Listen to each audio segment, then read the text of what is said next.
Hello pumpkin people, welcome back to my channel and long time no see. If you're new here, my name's Kristen. This is my channel, Harvest and Holly. And on my channel, I talk about decorating for fall, Halloween, and Christmas exclusively, and I talk about it all year. So you're just in time for all of those seasons. But if you're also somebody who loves dreaming about those seasons and talking about them once they're past and we're in the spring or the dead of winter or summertime, you have found your tribe here, the pumpkin people. So make sure you subscribe. Today we're doing some very simple and minimal decor here in my kitchen.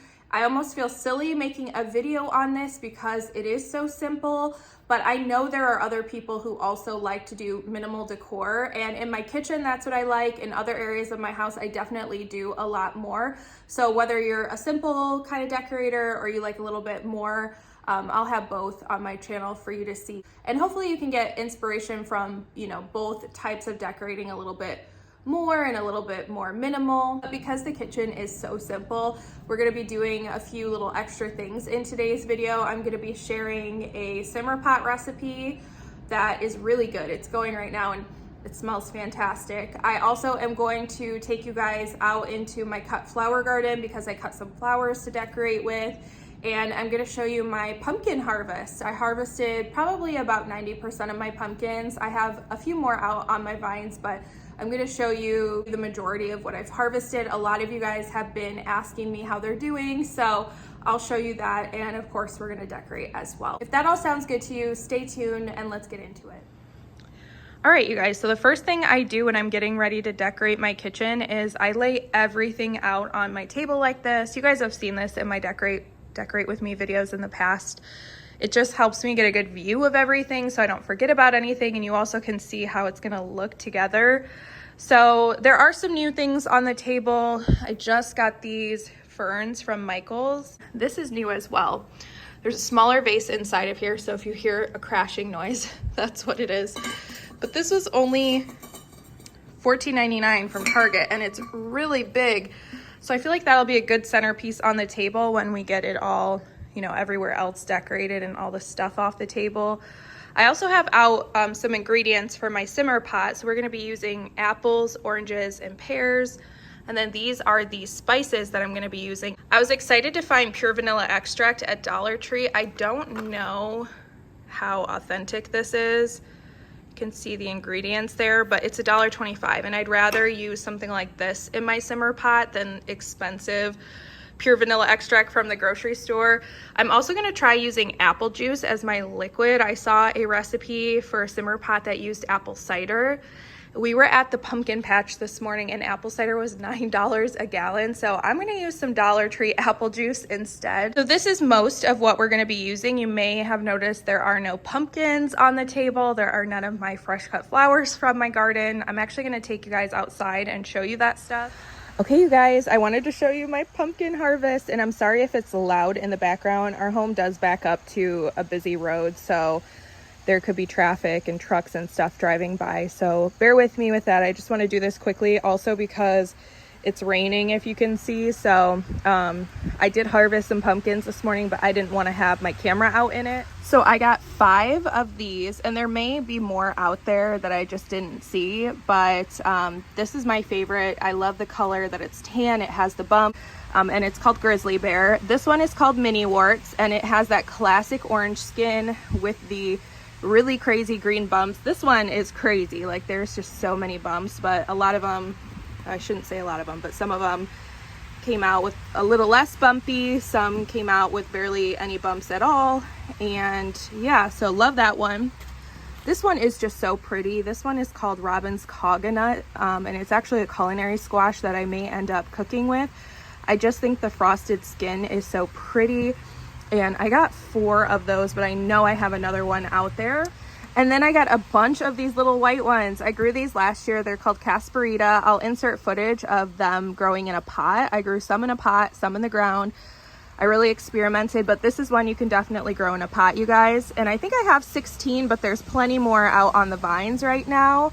So that's really exciting. This is what I've cut so far. It is September 3rd or 4th today.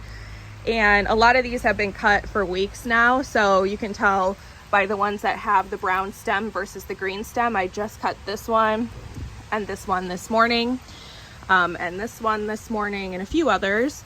And then I also harvested some of my bronze amaranthus. I love this. I shot some garden footage a couple days ago before I had to go and cut everything back. I did a bouquet sale in my neighborhood this week, so there's not many flowers out there. But I got footage before I did that and before it was raining. But this is what I cut for myself to use in the kitchen today.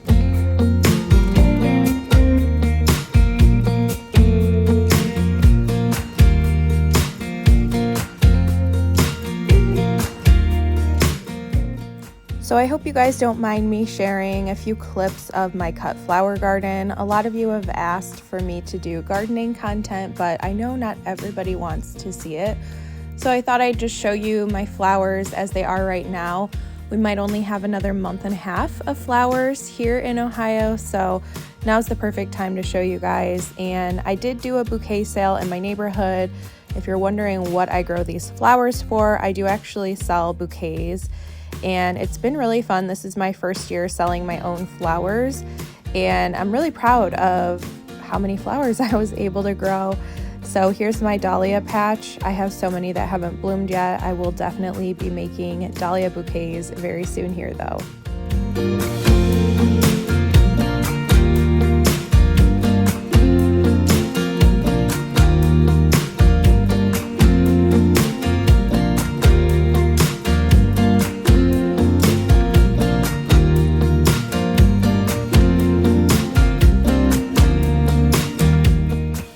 So now we're gonna do the simmer pot, and I honestly am just kind of making this recipe up. I looked at all the recipes on Pinterest, and for the most part, they're all practically the same with the same ingredients. So I'm just kind of doing whatever I feel like. So I'm doing apples, oranges, and pears. It's actually just one of each. And then I'm measuring out 2.5 cups of this apple juice to use as my liquid base, but I ended up adding more in, so it was probably more like 3 to 3.5 cups. And I'm just gonna add the fruit back in there. I'm kind of like spreading them out to make it look cute for the video, but you don't have to do that. You can just plop them all in there. And then I'm gonna add in the spices. So with my spices, I don't have exact measurements. You'll see I'm just gonna end up sprinkling stuff in, but I know that I did a very generous sprinkling of the pumpkin pie spice. There's probably 15 to 20 cloves that I dropped in. I did 2 cinnamon sticks, and I also did ground cinnamon. You don't really have to do ground cinnamon and cinnamon sticks and pumpkin pie spice, but I did, and that was a pretty generous serving as well. And then this is the Dollar Tree vanilla extract. When I opened it up, it was already open. So be careful if you buy this stuff, because I wouldn't actually use that for food, but I didn't really mind for my simmer pot. All right, so we have the simmer pot going. I'm gonna bring it to a boil. It looks like it's close. And then once it boils, I'll bring it down to a simmer. I'll try to put the recipe in the description box below. I just kind of did a little of this and a little of that, and I didn't follow a real recipe, but like I said, I did see one recipe where they used apple cider instead of water. And I was really looking for a simmer pot that was sweeter and stronger than the ones that I've tried before. So hopefully this will do the trick. I'll keep you guys updated. And while we wait for this to boil, I thought I'd just kind of give you a view of the kitchen so you can see what it looks like if you're here for the first time. It's very plain and fairly small. I don't like to go overboard in here, so we're just gonna lightly decorate it. Some dish towels, maybe a little display in the corner here. Of course, a fall scented hand soap. A lot of you guys like when I decorate my coffee area, but as you can see, it's so small, and I have these 2 canisters that work perfectly for my needs. So I don't think I'm gonna do anything too crazy here. So one thing that I have already put out though is this rug that I got from Joann Fabrics last year. It's just sitting on the mat that I already had there. I need to get a non-skid situation for underneath it because it's just slipping and sliding around, but I did put this out already. But I think we are gonna go ahead and put my flower centerpiece together in this. I just need to bring my flowers in and we'll get started on that.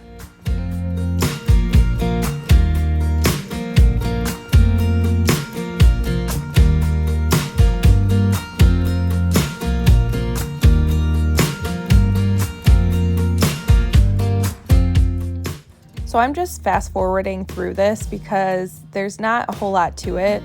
When you use one kind of a flower, it's really easy to just make it look good. There's not a whole lot of arranging that's necessary. So I always love doing one kind of a flower, which may come as a surprise to some people since I grow so many different kinds. But yep, I'm just filling the vase up with these, and it's a simple look, but this kind of flower is so textural and interesting on its own that you really don't have to pair it with anything else. So yeah, that will be the centerpiece. And by the way, you guys, this is called amaranthus, and it also comes in a dark red, which I tried to grow this year and it did not turn out. So I'm gonna try again next year because that's what I really wanted to put in my centerpiece. But this is really pretty, and then it comes in a few hanging varieties, which I also grow, but this is just, I don't know, I'm really loving it. Okay, so I do hear this boiling behind me. I'm gonna turn it down to low to simmer. I'm gonna stir everything together so that all of the spices get mixed up in there. Why does this feel, I feel like Kendall Jenner trying to cut a cucumber right now, but honestly, like, this is kind of hard to stir. So I'm gonna work on this little vignette in the corner of my countertops, and I'm trying out these ferns from Michael's. I really like these, but I am gonna try a few different things out, so I'll let you guys watch and see what I come up with.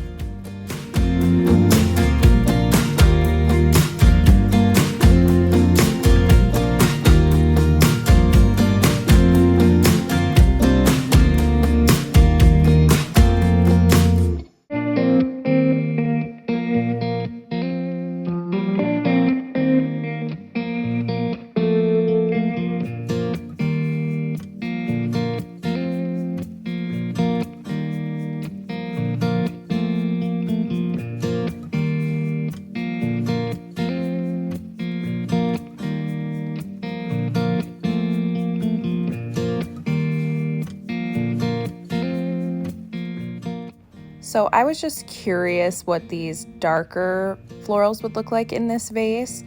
I felt like there wasn't a lot of contrast, so I'm trying to kind of visualize it without actually cutting these down. But ultimately, I did decide to cut them down to fit into the vase because I feel like they looked a little bit better.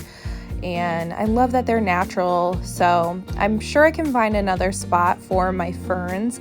Maybe in my bathroom, that might be a better spot for them. We'll have to see. But this is what I came up with. Okay, so this is what I ended up deciding on for this corner here. I have these 3 squash that are so beautiful. And I just happen to like this really dark purple burgundy foliage a little bit better than the faux ferns that I had.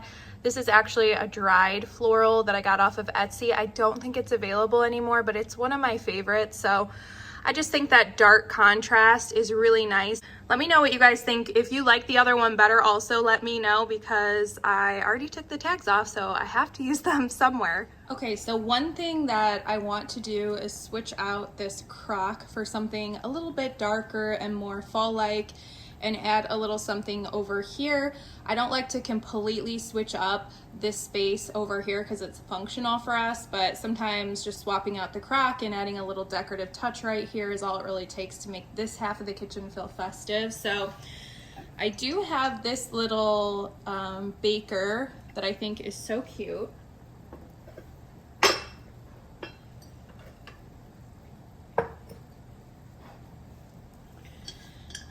And then I have this brown wine bottle chiller. I love the rings on it, just a cool detail. And brown color is perfect for fall. So let's see if I can make these both fit. Maybe if I turn this slightly, move this over, put everything in here. How does that look?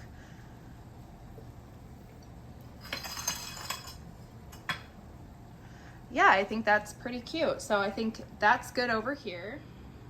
All right, so I know it's not much, but this is what the table looks like. I just plopped the centerpiece down in the center with this table runner. Kind of undecided on the table runner. I thought it looked plain without it, but I'm not sure that I love table runners anymore. but I do know I have a couple fall ones. So once I get my fall bins down, I may end up switching this out and a few other things. So make sure you're subscribed so you can see my fall home tour and see if I made any changes in here. Okay, you guys, so that's the kitchen. It's super simple, I know. Let me know, are you somebody who likes to decorate a lot in your kitchen? Are you cool with that? Or are you somebody like me who you just prefer it really simple? And I don't know if I ever said why, but because my kitchen is small, it's barely functional as is for me. So to add like a ton of stuff onto my countertops and a bunch of things that get in the way, it makes it even less functional. And I start to, I don't know, I guess resent my decor. I'm like, God, I wish I didn't put this out. I'm ready to put this away. And I don't want to feel that way about my fall decorations or any decoration. So that's why I keep it simple. But I hope you enjoyed this. Thank you so much for spending time with me. I have a ton of fall and Halloween videos to come. I won't be taking 3 weeks off again. So thank you for sticking with me, and I will hopefully catch you in a future video. Bye now.